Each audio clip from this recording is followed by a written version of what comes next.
Right. Good morning, everyone. Thanks for joining me. Still a little bit sick here. Um, Guys, I want to talk a minute. We try to get financial stability in life, but sometimes you're just never going to get it, right? It's just one thing after another keeps happening. So, it's still important to have your kids. It really is, even amongst all the stable finances. Because if it's not that, it will be other things that will prevent you to have kids. So, on that note, today is my mother's birthday. It's always a special day in my heart. I think of my mom. It pulls me right back to my childhood days of my mom. So, my mom had me. She was knocked out in the hospital. She didn't even really, have the stuff we have nowadays with, like a lot of women didn't have that. They had their babies in the hospital. They didn't know what was going on. The father wasn't allowed in the room. Um, but the other argument for not having kids is because some people don't know how to have kids, and that is the truth, okay?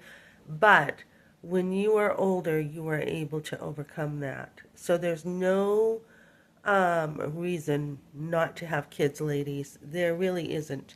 If finances are tough or whatever, use the resources. If you didn't marry a rich man, I did not marry for money. I married for love. In fact, because so much was given to me by my grandmother, my mother, and everything, I was not into money.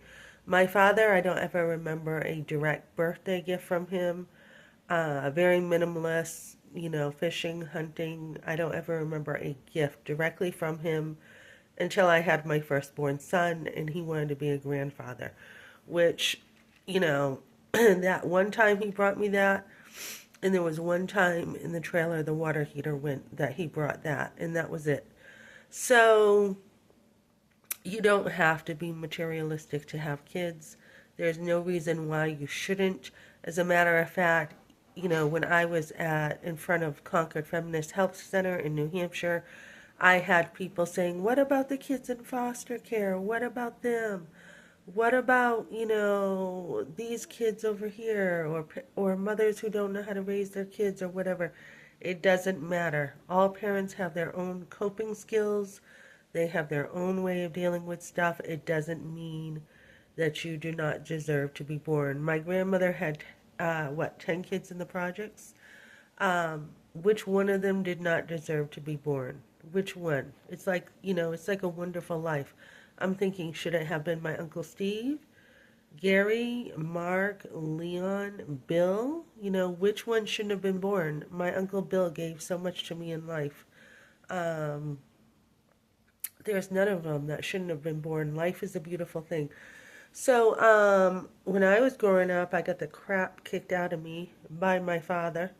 I had just had the abortion. I was dating another guy, Mike. Um, and my mother was allowing it. And then one minute she wouldn't. And then I was trying to have support.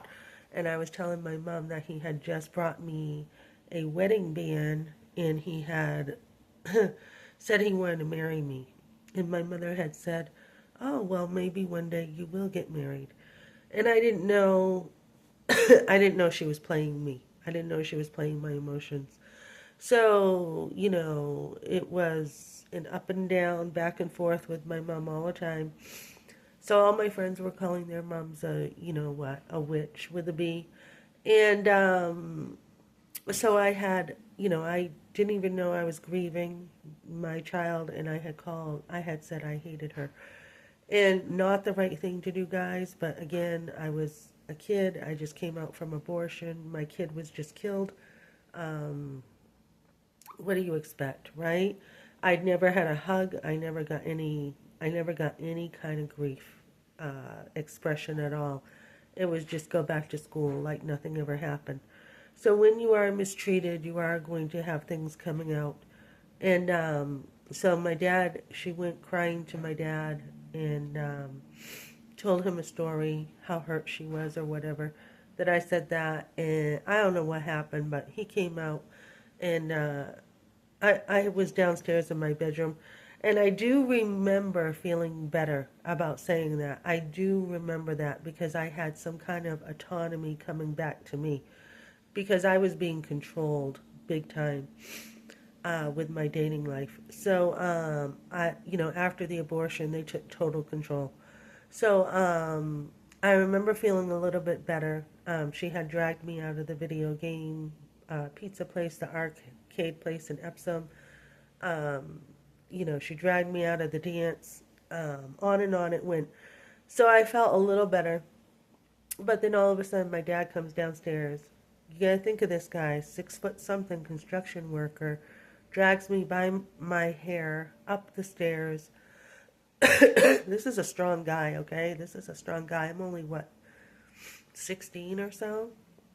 Yeah, 16. He's dragging me up the stairs, past the dining room, past the living room, into the kitchen, and still has me by the hair, and he's got, me by the hair up here, and he throws me against a solid door in the kitchen, and I went flying.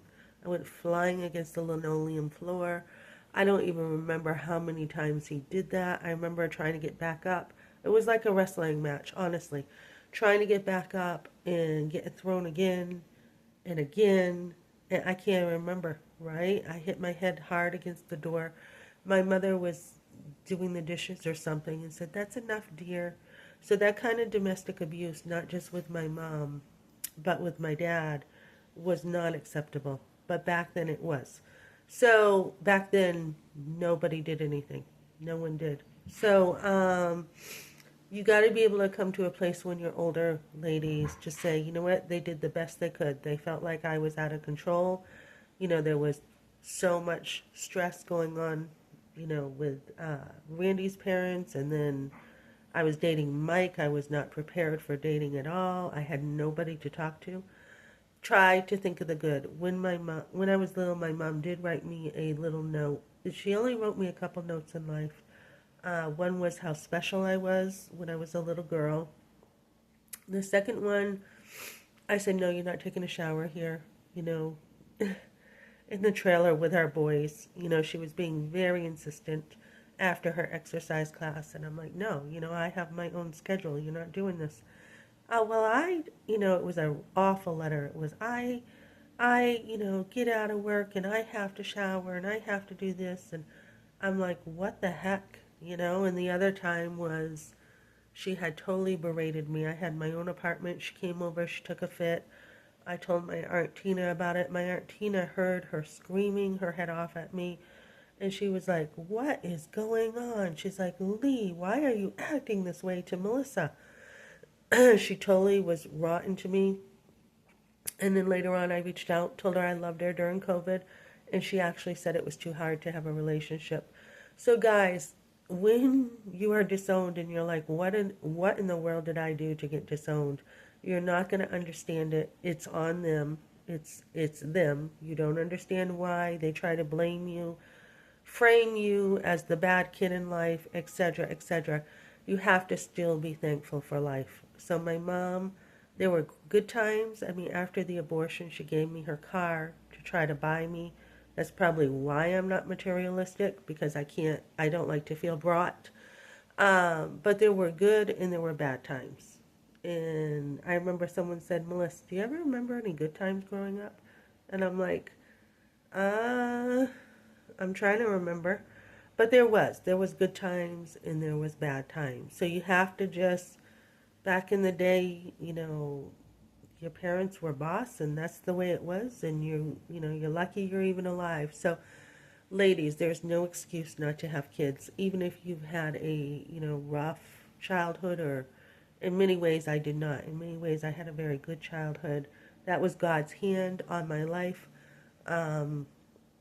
But even if you weren't close to your mom, or your mom wasn't the best, didn't do the best stuff all the time, know that you're lucky you were born, and be thankful, guys, for life. So there's no excuse not to have kids, guys.